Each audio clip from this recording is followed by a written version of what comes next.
Tempos Finais. Hoje nós vamos estudar o capítulo 10, o breve tempo de angústia, ou também chamado de pequeno tempo de angústia. Eu quero convidar você nesse instante a, juntamente comigo, pedir a orientação de Deus para que juntos nós possamos compreender melhor a mensagem que o Senhor quer nos passar. Querido Deus, eterno e grandioso Pai, nós estamos nos entregando agora em Tuas mãos para fazer a Tua vontade, o Teu querer.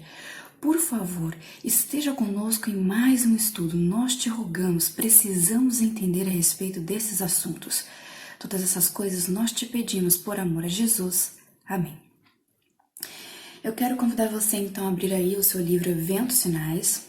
E antes de nós começarmos a ler este capítulo, capítulo 10, eu quero convidar você a abrir a sua Bíblia em 2 Timóteo, o capítulo 3, o verso 12, que diz: Ora, todos quantos querem viver piedosamente em Cristo Jesus serão perseguidos. Agora, vá comigo também em Mateus 24, os versos 9 e 10. Então sereis atribulados e vos matarão. Sereis odiados de todas as nações por causa do meu nome. Nesse tempo, muitos hão de se escandalizar, trair e odiar uns aos outros. Neste momento, nós vamos aqui tratar sobre o pequeno tempo de angústia. Nós precisamos fazer uma distinção sobre o pequeno tempo de angústia e o grande tempo de angústia. Esse pequeno tempo de angústia, ele ocorrerá antes do fechamento da porta da graça. E o grande tempo de angústia, a angústia a qual nunca houve, será depois que cair as 7 últimas pragas, quando vem então este tempo descrito lá em Daniel 12, o verso 1. Agora, nós vamos tratar hoje sobre o pequeno tempo de angústia, ou seja, esse tempo que ocorre antes do fechamento da porta da graça. Então, este pequeno tempo de angústia relata aqui, é onde nós ficamos cheios do Espírito Santo de Deus, quando nós saímos para proclamar o sábado mais amplamente. Nós podemos ver isso também no livro Primeiros Escritos, logo ali na página 33. Esta visão foi dada em 1847, quando havia apenas poucos entre os irmãos do Advento observando o sábado. E agora, quando eles passam então a observar o sábado, era suficientemente importante estabelecer o quê? Uma linha de separação entre o povo de Deus e os incrédulos. Agora o cumprimento dessa visão começa então a ser visto. Então, a partir daquele momento que eles começam a guardar o sábado, eles começam a ver essa linha divisória entre os que realmente guardam os mandamentos de Deus e aqueles que são incrédulos. E no tempo do fim, nós vamos ver isso mais ainda nítido. Olha o que diz aqui: o início do tempo de angústia mencionado não se refere ao tempo em que as pragas começarão a ser derramadas, mas um breve período antes, ou seja, um pouco antes, enquanto Cristo ainda está no santuário. Ou seja, ainda não houve o quê? O fechamento da porta da graça. Nesse tempo, enquanto a obra de salvação está se encerrando, ou seja, ela está muito próxima de acabar, tribulações virão sobre a terra, e nações ficarão iradas, embora contidas para não impedir a obra do terceiro anjo. Vale aqui ressaltar um ponto muito importante. Existem visões que são chamadas de dispensionalistas, visões, por exemplo, de evangélicos, visões de outras religiões como os católicos. Por exemplo, os católicos acreditam no purgatório. Essa foi uma visão errônea, que ela não se encontra na Bíblia, que as pessoas colocam ali através do intuito, vamos assim dizer, da analogia de Satanás, porque tudo que Deus faz, ele copia, falando que a pessoa tem uma segunda chance, né? Ela vai ali pro para o purgatório, e então ela tem uma segunda chance para ela se arrepender, e os evangélicos também têm essa visão, porque eles acreditam no arrebatamento, e as pessoas que ficaram então têm uma segunda chance para se arrependerem, para poder chegarem ao céu. Então, essas pessoas, elas não creem como a palavra de Deus explicita e coloca. Deus, ele nos dá uma chance, não existe mais de uma chance. E a chance é até o momento em que a porta da graça está ainda aberta. E nós temos que entender isso. E o que está acontecendo hoje na nossa igreja também é essa visão errônea.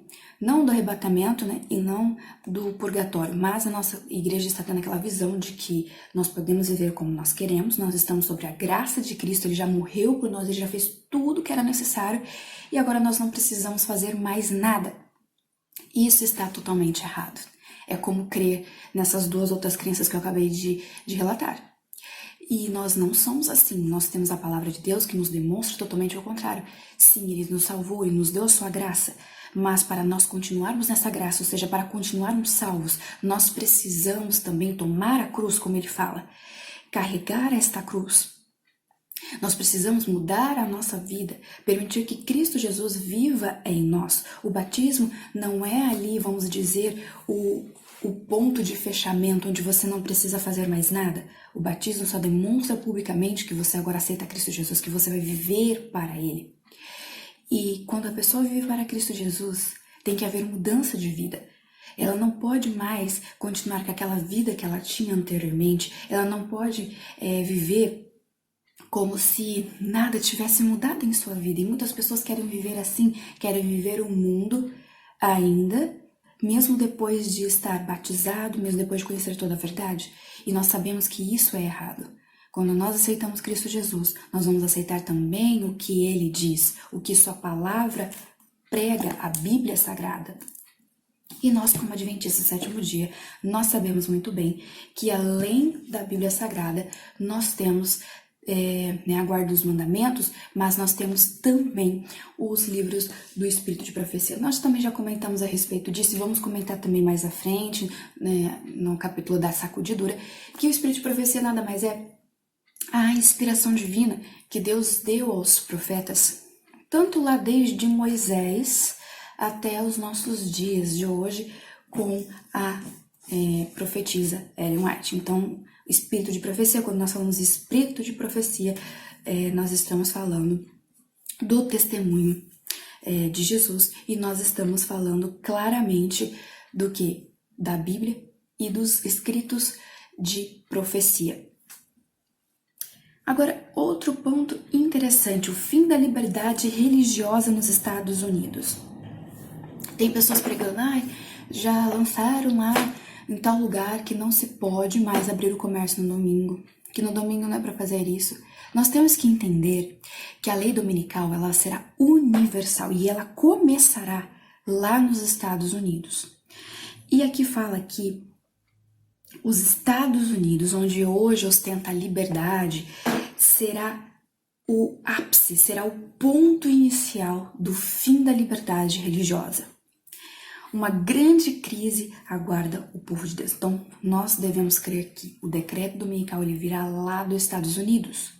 Porque você vê que os Estados Unidos ele tem uma influência muito grande, muito poderosa em todo o mundo. As pessoas tentam copiar o estilo de vida dos americanos, as pessoas tentam aprender essa língua que é tão importante, né, hoje no mundo dos negócios ali. Então, as pessoas hoje tentam aprender até a língua, o inglês, que é muito importante.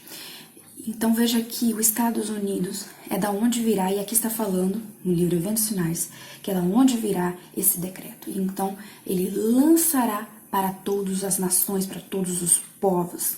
Veja aqui, eles não hesitarão em obrigar as pessoas contra a voz da própria consciência a observar o dia em que a nação declara ser o sábado. Os adventistas do sétimo dia travarão a batalha pelo sábado do sétimo dia. As autoridades nos Estados Unidos e outros países se levantarão em seu orgulho e poder e farão leis para restringir a liberdade religiosa. Os protestantes dos Estados Unidos serão os primeiros a estender a mão através do abismo para assegurar a mão do espiritismo. Se mobilizarão sobre o abismo para dar mãos ao poder romano e sob a influência dessa tríplice união. Lembra lá do Espírito falando das 3 rãs lá em Apocalipse? Aqui está falando sobre quem? Está falando justamente sobre esse poder civil, sobre o protestantismo e está falando sobre o espiritismo. Nós temos aqui, então, sobre essa tríplice união. Este país seguirá as pegadas de Roma, desprezando os direitos da consciência. A Igreja e o Estado se opõem ao povo de Deus. Outro subtítulo. Todos quantos não se curvarem aos decretos dos concílios nacionais e obedecerem às leis nacionais para exaltarem o sábado instituído pelo homem do pecado, porque o domingo vai ser chamado de sábado.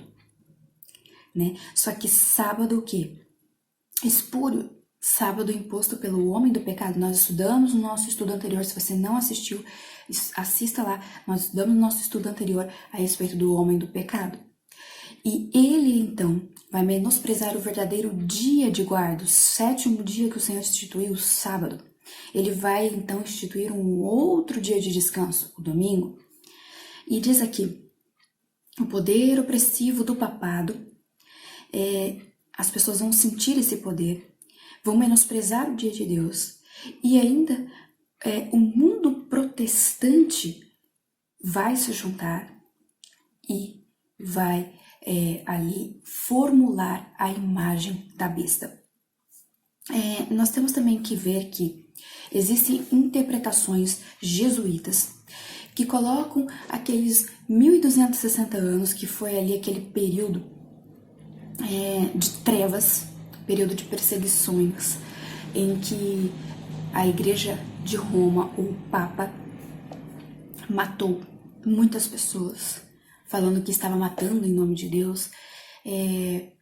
Muitas pessoas se tornaram mártires nesse momento, muitas pessoas morreram, e ali demonstrava quem que era o anticristo, né? Ele se assentou no lugar de Deus, ele mudou os tempos e a lei. Nós estudamos também isso no nosso estudo anterior, vamos ver mais sobre a respeito disso, né, nos próximos capítulos.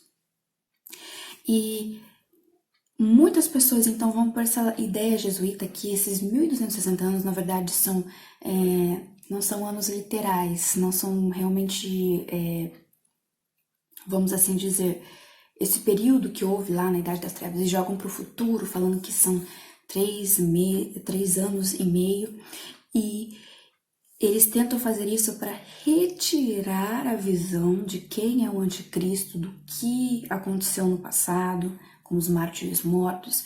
E se você quiser saber mais sobre esse assunto, leia os livros de histórias, onde os livros de história, eles falam a respeito desse momento cruel, da Idade das Trevas. E aqui o grande conflito, ali a partir do capítulo 2, e se você for até a 2ª sessão, que contém os capítulos que falam a respeito dos mártires, eles dizem o seguinte, deixa eu só pegar aqui no índice, fala, despertam as nações, onde vai falar também destes mártires, mas a partir do capítulo 2 você pode ver ali já começando a falar sobre os mártires, sobre esse tempo, esses 1260 anos de perseguição, de matança, daqueles que acreditavam realmente na palavra de Deus, que pregavam, que falavam, que liam a Bíblia, não podiam ter a Bíblia em suas mãos, não podiam pregar, não podiam fazer nada, que eles eram mortos e cruelmente mortos. Eles fizeram muitas coisas terríveis. Então, se você quer saber mais sobre esse assunto, leia. Mas esses, então, jesuítas, eles colocam esses 1260 anos lá prescrito na profecia de Daniel. E que aconteceu, que estão escritos nos livros de histórias, que estão escritos aqui no Grande Conflito. Jogam para o futuro, para tirar essa visão do anticristo, para tirar essa visão de quem está sentado no lugar de Deus, de quem está mudando os tempos e a lei, né? E muitas pessoas têm seguido essa visão. E nós sabemos que esses 1260 anos realmente são anos e que eles aconteceram no passado. Olha o que diz mais adiante. As organizações religiosas que se recusam ao que ouvir as mensagens de advertência da parte de Deus, estarão sob forte engano. Se unirão com o poder servil para perseguir os santos. As igrejas protestantes se unirão com o poder papal para perseguir o povo de Deus que guarda os mandamentos. E olha o que fala aqui. Esse poder, que é semelhante a um cordeiro, se une ao dragão. Lembra do nosso estudo anterior? Nós abrimos ali em Apocalipse 13 e nós vimos sobre as duas bestas. Nós vimos que o poder civil,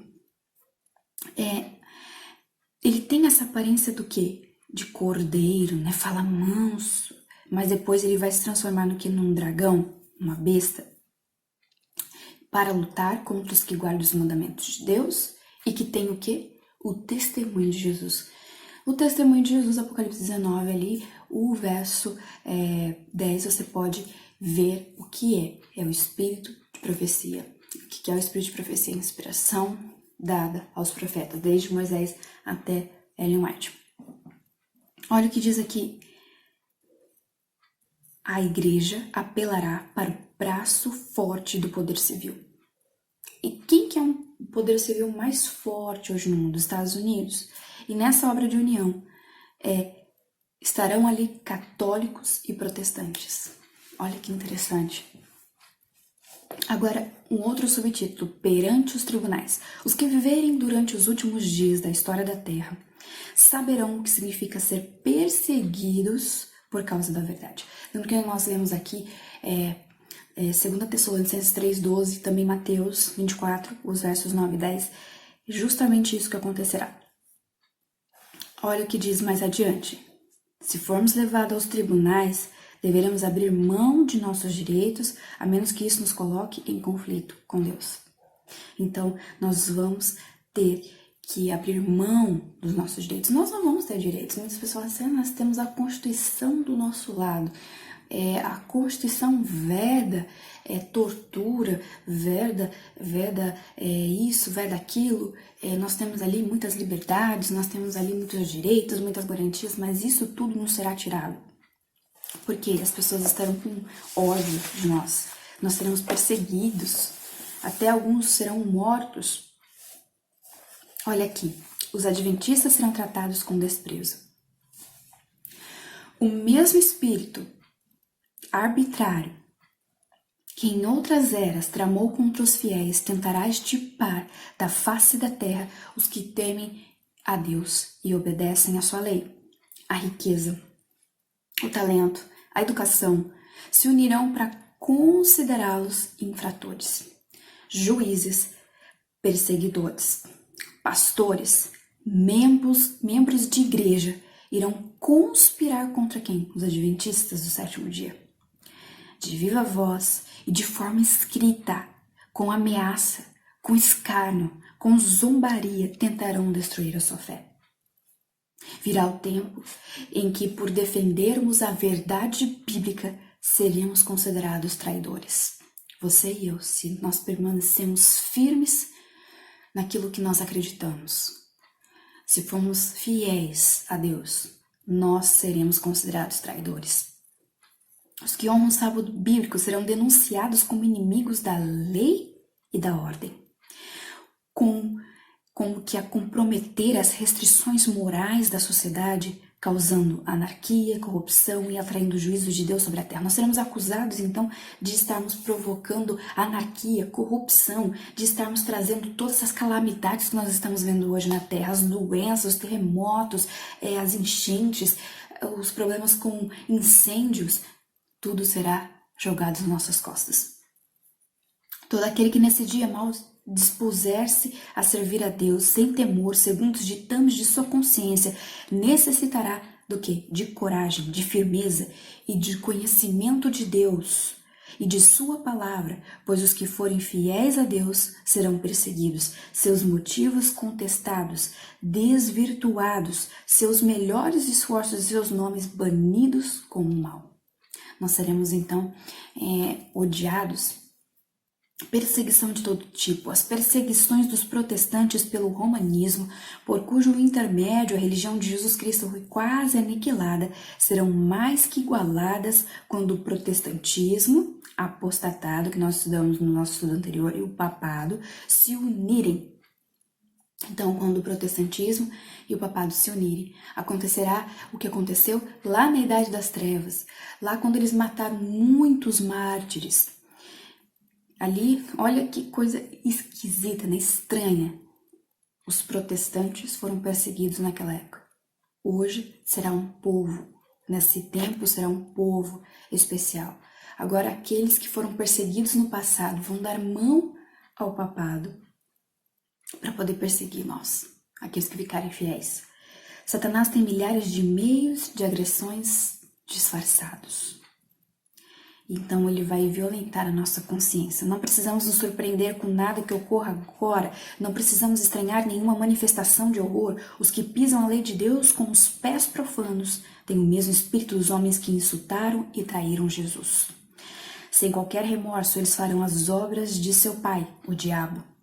Diz aqui, os que desejam avivar a memória e ser instruídos na verdade, precisam estudar a história da igreja primitiva durante e imediatamente após o dia de Pentecostes. Ou seja, ela está pedindo para nós lermos aqui, né, o livro de Atos dos Apóstolos e também aqui ler na Bíblia o livro de Atos. Estudem atentamente o livro de Atos, as experiências de Paulo e de outros apóstolos, pois o povo de Deus em nosso tempo terá de passar experiências similares, sem qualquer apoio terreno. As riquezas acumuladas logo serão inúteis. Quando sair o decreto que ninguém poderá comprar e vender, senão aqueles que tiverem o sinal da besta, muitos recursos não terão utilidade alguma. Então, virá um tempo em que logo sairá esse decreto proibindo de comprar e vender. E aqui está falando que ainda há uma obra a ser feita, por isso que os anjos ainda não foram soltos. Na última grande batalha do conflito com Satanás, os que são leais a Deus serão privados de todo o apoio terreno. E por se recusarem a violar a sua lei em obediência aos poderes terrestres, serão proibidos de comprar e vender. Satanás diz, pelo temor de que lhes venha a faltar alimento e vestuário, eles se unirão com o mundo na transgressão da lei de Deus. A terra estará inteiramente sobre meu domínio. Então, ele vai colocar essa questão de não poder comprar, não poder vender, para a pessoa não ter acesso ao alimento. E se ela não tiver acesso ao alimento, então ela vai ali, vamos dizer, se voltar para o mundo e vai transgredir a lei de Deus. É isso que ele quer colocar. Presos por causa de sua fé. Alguns serão encarcerados por se recusar a profanar o sábado do Senhor. Como os defensores da verdade se recusam a honrar o descanso dominical, alguns deles serão lançados na prisão, exilados, outros tratados como escravos. Para a sabedoria humana, tudo isso parece agora impossível, nos parece impossível, né? Diante da Constituição que nós temos, diante dos direitos humanos, do valor da dignidade da pessoa humana, e assim por diante. Mas, ao ser retirados dos seres humanos, o Espírito de Deus, o qual tem poder de reprimi-los, porque mesmo acontecendo todas as atrocidades que nós vemos e as violências, o Espírito de Deus ainda está sobre a terra atuando nestes homens. Mas a partir do momento em que ele sair, olha o que diz, o qual tem poder de reprimi-los e ficarem eles sob o governo de Satanás, que odeia os preceitos divinos, acontecerão coisas estranhas. Hoje, se nós achamos toda essa violência que está acontecendo estranho, imagine o que virá. Quando o temor e o amor de Deus são removidos, o coração pode se tornar muito cruel. Então, não queira nem imaginar o que vai acontecer. Condenados à morte. A melhor coisa para nós é entrar em íntima ligação com Deus. E se Ele quiser que sejamos mártires por amor à verdade, isso poderá ser um meio de conduzir muitos outros à verdade. Muitos serão encarcerados, muitos fugirão das cidades e vilas para salvar a vida, e muitos serão mártires por amor a Cristo, colocando-se em defesa da verdade. Um só exemplo, no livro O Grande Conflito, nesses capítulos que eu citei, que vocês precisam ler para compreender melhor sobre esse assunto de perseguição que houve naquela época, né? sobre aqueles que pregavam a palavra de Deus, que viviam a palavra de Deus. Eles eram odiados simplesmente só para viver, às vezes não precisavam nem abrir a boca, ou por terem ali a Bíblia em suas mãos. Muitas pessoas dizem ali que foram enterradas, mulheres foram enterradas vivas, moças, jovens, moças. E tem muitos livros também falando a respeito dessas crueldades que aconteceram na Idade Média.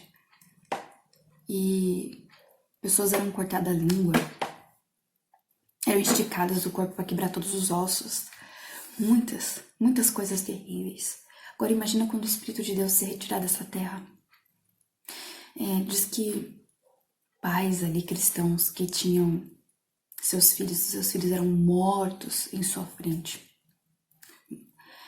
E muitos, a cabeça das crianças eram colocadas em seu corpo, eles tinham que marchar por toda a cidade com o seu filho morto. A cabeça do seu filho morto no seu corpo. Então veja que crueldade. Muitos serão encarcerados, fugirão das cidades e vilas para salvar a sua vida, e muitos serão mártires por amor a Cristo, colocando-se em defesa da verdade. E nós teremos então o risco de prisão, perda de propriedade, da própria vida, para defender a lei de Deus. Muitos serão traídos, diz Lucas 21:16, por pais, irmãos, parentes e amigos. Não teremos coragem e fortaleza dos mártires do passado enquanto não chegarmos à posição que eles se achavam. Se nós voltássemos então, está falando aqui, para os dias de perseguição lá na Idade Média, seria dada graça para despertar todo o vigor e mostrar verdadeiro heroísmo, como aquelas pessoas lá na Idade Média elas tiveram. Os discípulos foram revestidos de coragem e fortaleza dos mártires somente quando essa graça se tornou necessária. Agora vem aqui, como permanecer firmes sob as perseguições? Nós perceberemos que precisamos nos depender somente de quem? Das mãos de Jesus. Então nós não temos que nos prender à mão de amigos, de parentes, de pessoas que nós achamos que são fiéis. A única mão pela qual nós não vamos poder nos desprender será a mão de Deus. Que diz aqui, amigos se mostrarão perigosos e nos trairão. Parentes enganados pelo inimigo de Deus, eles acharão que nos levando, por exemplo, a serem presos a tribunais, eles estarão fazendo um serviço para Deus. Então haverá muitas pessoas contra nós, pessoas que nós amamos. Em meio às trevas e ao perigo, podemos colocar com confiança a nossa mão na mão de Cristo. É só isso que nós poderíamos fazer. A pregação de Cristo crucificado, Cristo justiça nossa, é o que sacia a fome da alma, quando firmarmos o interesse das pessoas nessa grande verdade central de fé e esperança e coragem que chegam ao coração. Essa é a mensagem que deve ser pregada. Não é só simplesmente Jesus é amor, ele morreu numa cruz, ele vai voltar. Não, essa não é a nossa mensagem. A nossa mensagem é Cristo, justiça nossa. Essa é a mensagem central. E eu quero salientar aqui um ponto muito importante. Hoje tem pessoas que acreditam que estão sendo perseguidas na igreja, porque não podem pregar, porque não podem falar a verdade, pela sua maneira de viver, às vezes porque tem uma alimentação diferente, porque se vestem diferente, simplesmente porque encontraram na palavra de Deus, no seu espírito de profecia, as verdades necessárias para ser realmente alguém que está servindo a Jesus. Nós não sabemos ainda o que é perseguição, porque isso que acontece hoje, se for ver, não é uma perseguição, perto do que ocorrerá. E se você está sofrendo isso, dê glórias a Deus. E agora nós vamos entrar num ponto importante, por isso que eu estou falando disso. A perseguição espalha o povo de Deus. Se você não está conseguindo mais pregar na sua igreja, onde você vivia, onde você cresceu, na cidade onde você estava, você deve partir para outro lugar. Você deve ir para outro lugar onde a mensagem de Deus ela pode ser propagada. Veja o que diz aqui, ó. Em vários lugares, ao ser instigada a hostilidade contra os que observam o sábado do Senhor, talvez se torne necessário que o povo de Deus se mude desses lugares para outros em que não sejam combatidos tão severamente. Então, se você está sendo combatido onde você vive, você deve sair desse lugar, você deve ir para outro lugar. Diz aqui, Deus não requer que seus filhos permaneçam onde, pela atitude de homens ímpios, sua influência perca o efeito e sua vida seja posta ao perigo. Quando a liberdade e a vida correm em perigo, não é meramente nosso privilégio, mas nosso claro dever ir a lugares em que as pessoas estejam dispostas a ouvir a palavra da vida e onde as oportunidades para pregar a palavra sejam mais favoráveis. Então, se você não tem ali um espaço para pregar a verdade, pregue em outro lugar. Não pregue mais naquele lugar em que as pessoas não querem ouvir. É como diz a palavra de Deus, sacuda a poeira dos seus pés e saia dali, porque a mensagem já foi colocada. Se a pessoa não quer ouvir, não ouça. Aqui, ó, os que recebem uma educação equilibrada se sairão bem onde quer que estiverem. Então, muitos serão, por causa da perseguição, espalhados em muitos países. A perseguição resulta em unidade entre o povo de Deus. Então, quando essa tempestade da perseguição chegar, as ovelhas genuínas ouvirão a voz do verdadeiro pastor e farão o quê? Esforços desinteressados para salvar perdidos, e muitos que se desviaram do aprisco retornarão para seguir o grande pastor. Olha aqui que coisa maravilhosa que vai ocorrer. O povo de Deus se unirá e apresentará ao inimigo uma frente unida. Diante do perigo comum, cessará a luta pela supremacia, não haverá disputas sobre quem considerar ser o maior. É a evidente intervenção de Deus. De tempos em tempos, o Senhor tem manifestado sua maneira de agir. Ele está atento ao que se passa na terra. E quando ocorre uma crise, ele se manifesta e age para impedir a realização do plano de Satanás. Muitas vezes tem permitido que questões relacionadas às nações, a famílias e a indivíduos cheguem a uma crise para que sua intervenção se torne o quê? Evidente. Então ele tem deixado de que se conheça o fato de que há um Deus em Israel que ampara e defende seu povo. Quando a oposição, então, à lei de Jeová for quase o que universal, quando seu povo for oprimido e afligido pelos semelhantes, Deus interverá. Nós devemos o que então? Depositar nele a nossa fé, a nossa confiança, o nosso coração, para que ele seja o nosso libertador. Durante algum tempo será permitido que os opressores triunfem sobre os que conhecem os santos mandamentos de Deus. Deus permitirá que Satanás revele o seu caráter como mentiroso, acusador e assassino. Agora, o último subtítulo deste capítulo: a aflição purifica o povo de Deus.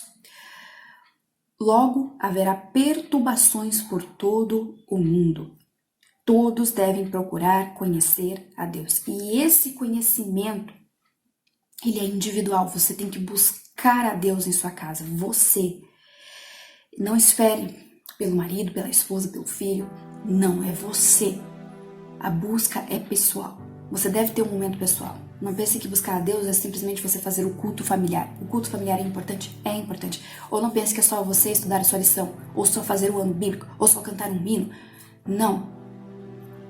A busca pessoal com Deus é você estudar isso aqui, ó. Essa junção.